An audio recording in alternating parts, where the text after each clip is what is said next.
తాకట్లో ఉన్న మీ బంగారాన్ని విడిపించి ఆ రోజు ఆన్లైన్ రేటుకి కొంటాం. Sharma gold company.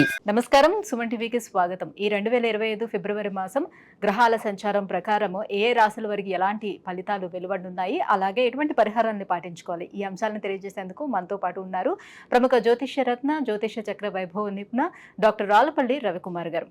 గురుగారు నమస్కారం. శరదిందు సమాకారే పరబ్రహ్మ స్వరూపిణి వాసరాపీఠ నిలయే సరస్వతి నమస్తుతే. అందరికీ నమస్కారం. ముఖ్యంగా సుమన్ టీవీ ప్రేక్షకులకి నమస్కారం. గురుగారు, ముందుగా ద్వాదశ రాశుల వారికి ఎలా ఉండబోతుందో తెలుసుకునే ముందు ఈ నవగ్రహాలు సంచారం ఎలా ఉంది, ఎలాంటి ఫలితాలను ఇస్తున్నాయో తెలియజేస్తారా? ఫిబ్రవరి 2025 మాస ఫలితాల్లో నవగ్రహాలు ద్వాదశ రాశుల్లో ఎక్కడున్నాయో ఇప్పుడు తెలుసుకుందాం. ముందుగా రవి వచ్చేసి మనకి కుంభరాశిలో ఉంటారు.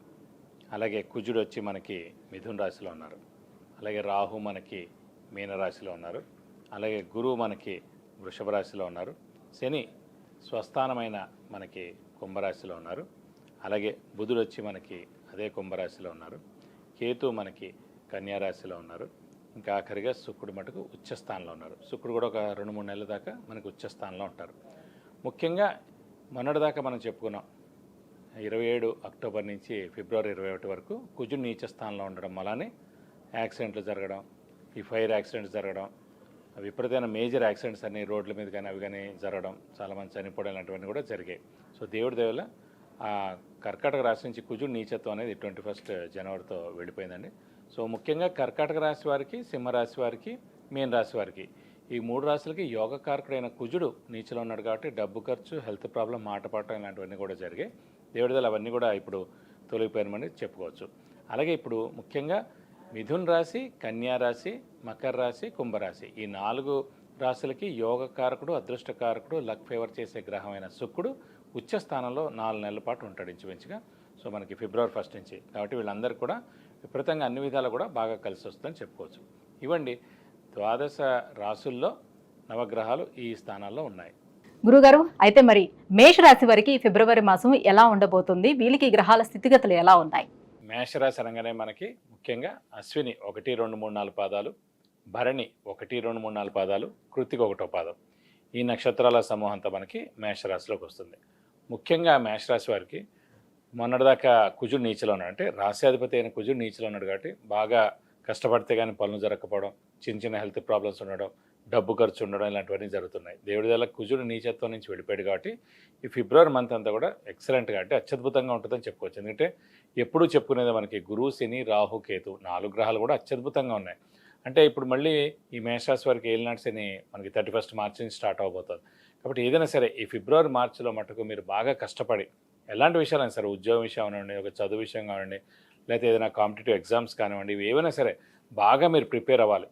ముఖ్యంగా ఏంటంటే మనకి గురుబలం అనేది కూడా మనకి ముఖ్యంగా మే 15 దాకే ఉందన్నమాట. మే 15 తర్వాత నుంచి మనకి గురుబలం కూడా తగ్గుతుంది. కాబట్టి గురుబలం ఉన్నప్పుడు, శని బలం ఉన్నప్పుడు, రాహుకేతుల బలాలు పరిపూర్ణంగా ఉన్నప్పుడు మటుకు ఒక్క నిమిషం కూడా మీరు టైం వేస్ట్ చేయకూడదండి. అందుగురించి ఖచ్చితంగా మీరు బాగా కష్టపడితే, హార్డ్ వర్క్ చేస్తే, స్మార్ట్ వర్క్ చేస్తే కనుక నిరుద్యోగులు ఉద్యోగం రావడం, ఉద్యోగస్తులు ప్రమోషన్స్ రావడం, అదే ప్రమోషన్స్ వచ్చినా కూడా మంచి నేమ్ అండ్ ఫేమ్ రావడం, బాస్ నుంచి మన్నన పొందడం, అలాగే ఫారెన్ టూర్స్, విజిట్స్, అసైన్మెంట్స్ ఇవన్నీ కూడా ఉండడం అనేది కూడా ఖచ్చితంగా జరుగుతుంది. మేషరాశి వారికి కూడా అత్యద్భుతంగా ఉందని చెప్పుకోవాలి. ఇంకోటి ఏంటంటే ముఖ్యంగా వ్యాపారస్తులు కూడా పట్టిందలా బంగారం చెప్పాలి. ఎందుకంటే కొత్త వ్యాపారం స్టార్ట్ చేయొచ్చు, ఎక్స్పాన్షన్కి వెళ్ళచ్చు. ఎందుకంటే మన గురుబలం పరిపూర్ణంగా మీదాకా ఉంది కాబట్టి, ఉగాది కూడా వస్తుంది కాబట్టి మనకి, కాబట్టి కొత్త సంవత్సరంలో కూడా మీరు కొత్త వ్యాపారం స్టార్ట్ చేయొచ్చు. తర్వాత గురుబలం తగ్గినా పర్లేదు. ఎందుకంటే ఫస్ట్ ఏదైనా సరే మంచి సమయంలో ఇప్పుడు ముహూర్తం అనేది ఉంటుంది. ముహూర్తాన్ని బెస్ట్గా ఉన్నప్పుడే మనం స్టార్ట్ చేయాలి. అలాగే మన బెస్ట్ టైం గోచారీత్యా గురు, శని, రాహుకేతుల బలాలు పరిపూర్ణంగా ఉన్నాయి కాబట్టి మీరు వ్యాపారం స్టార్ట్ చేయండి, తప్పకుండా బాగుంటుంది. అలాగే విద్యార్థులకి సువర్ణావకాశం అని చెప్పుకోవచ్చు. ముఖ్యంగా చెప్పాలంటే మనకి షేర్స్లో కానివ్వండి, స్పెక్యులేషన్స్ కానీ ఇవన్నీ కూడా బాగా కలిసి వస్తాయని చెప్పుకోవచ్చు. అలాగే షూరిటీస్ పెట్టవచ్చును, అలాగే మధ్యవర్తిత్వం వహించవచ్చు. అలాగే ఆరోగ్యం, ఆయుష్ కూడా చాలా బాగుంటుంది. అలాగే ఇంట్లో చిన్నపిల్లలు, పెద్దవాళ్ళు ముఖ్యంగా ఎవరైతే ఉన్నారో ఈ మేషరాశి వారికి సంబంధించిన వాళ్ళు, అలాగే మేషరాశి వారికి కూడా వాళ్ళందరూ కూడా చాలా బాగుంటుందని చెప్పుకోవచ్చు.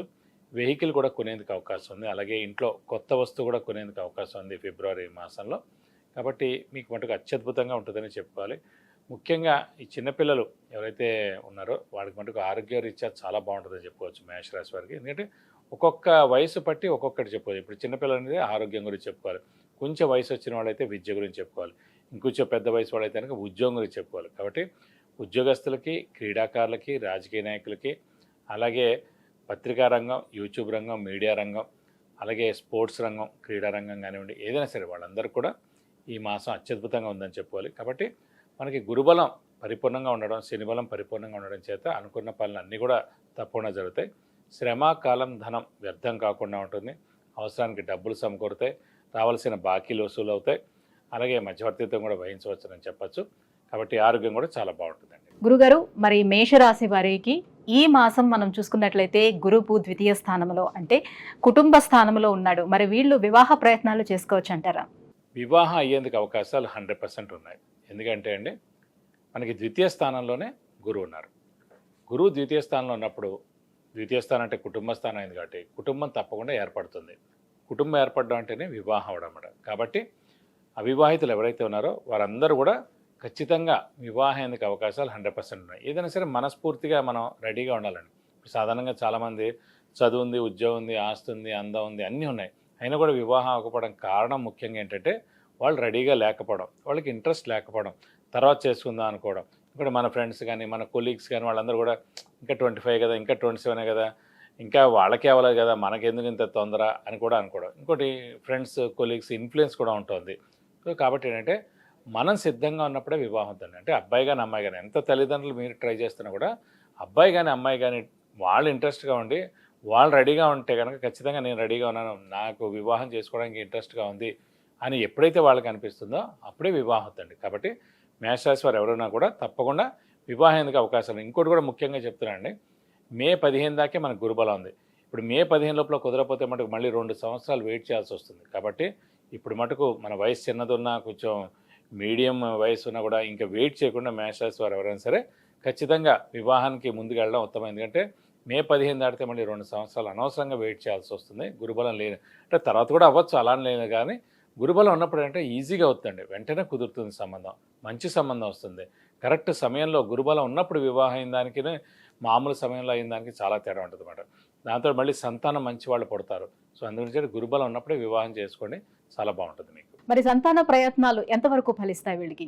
సంతానం కలిగేందుకు అవకాశాలు 100%. ఎందుకంటే గురువు సాధారణంగా సంతాన కారకుడు అండి ఎవరికైనా సరే. అది కాకుండా ద్వితీయ స్థానంలో మనకి గురువు ఉన్నారు మేషరాశి వారికి.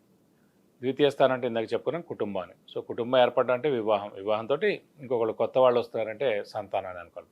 కాబట్టి ఖచ్చితంగా మీరు మానవ ప్రయత్నం చేయాలి, దైవబలం మీకు ఖచ్చితంగా తోడుంది. కాబట్టి ఖచ్చితంగా ఈ సంవత్సరం మీకు సంతానం కలిగేందుకు అవకాశాలు 100% ఉన్నాయి. గురుగారు, ఇంకా ఎటువంటి పరిహారాలు పాటించుకుంటే మరింత యోగ్యదాయకంగా ఉండనుంది? ఈ నెల ఈ రాశి వారికి పరిహారాలు ఏం చేసుకుంటే మంచిదంటే ముఖ్యంగా అంటే ప్రస్తుతం గురు, శని, రాహు, కేతుల బలాలు అన్నీ కూడా పరిపూర్ణంగా బాగానే ఉన్నాయండి. శివుడిని ఎక్కువగా ఆరాధిస్తే మటుకు చాలా మంచిది ఈ నెలల్లో. ఎందుకంటే శివుడు ఎందుకంటే పంచమాధిపతి, అంటే మేష రాశికి కానీ మేష లగ్నానికి కానీ పంచమాధిపతి సింహరాశి అధిపతి రవి అయ్యాడు. కాబట్టి శివుడిని ఎక్కువగా పూజిస్తే మీకు అన్ని విధాలా మంచి చేకూరుతుంది. విద్య, ఉద్యోగం, విదేశీయానం, వివాహం, వాహనం, గృహం, ఇలా అన్ని విషయాల గురించి తెలుసుకోవాలంటే కింద స్క్రోల్ అవుతున్నటువంటి నెంబర్లకి కాల్ చేసి గురుగారు అపాయింట్మెంట్ పొందవచ్చు. గురుగారు, మేషరాశి వారికి ఫిబ్రవరి మాసం ఎలా ఉండబోతుంది, ఎలాంటి పరిహారాన్ని పాటించుకోవాలనే అంశాలను తెలియజేసినందుకు ధన్యవాదాలండి.